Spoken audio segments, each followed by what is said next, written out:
बिस्मिल्लाह अर्रहमान अर्रहीम अल्लाहुम्मा सल्ली अला मोहम्मद व अला आले मोहम्मद व बारिक वसल्लम। गुज़र रहा हूँ जी कमेटी चौक से नाज सलमे से, और कचहरी के मकाम पर बाईपास ओवरहेड बनने की वजह से, सदर में शाहकार बनने की वजह से, ख्वाजा कॉरपोरेशन में ओवरहेड बनने की वजह से, कासम मार्केट में बहुत बड़ा प्रोजेक्ट जारी है।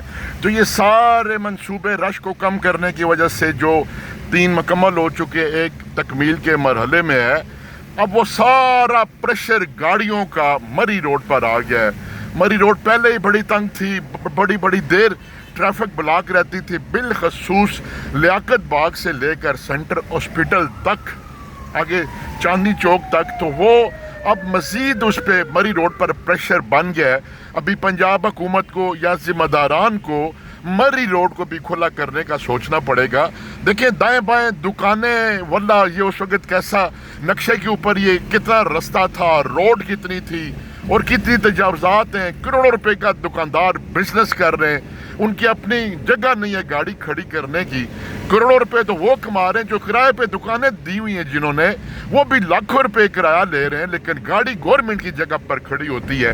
अब ये पिंडी के आला अकाम हो, DC साहब हो, ट्रैफिक के ज़िम्मेदारान हो या पंजाब हुकूमत हो, उनको ये प्रोजेक्ट मुकम्मल होने के बाद जो मरी रोड पर बहुत ज़्यादा मज़ीद ट्रैफिक का प्रेशर बढ़ गया है, उसके भाव को कम करने के लिए या तो इस रोड को खुला करना पड़ेगा या कोई अल्टरनेट देना पड़ेगा। इसके अलावा मरी रोड पर रश ट्रैफिक का ख़त्म नहीं हो सकता। इसका सद्देबाब बहुत ज़रूरी है। वस्सलाम।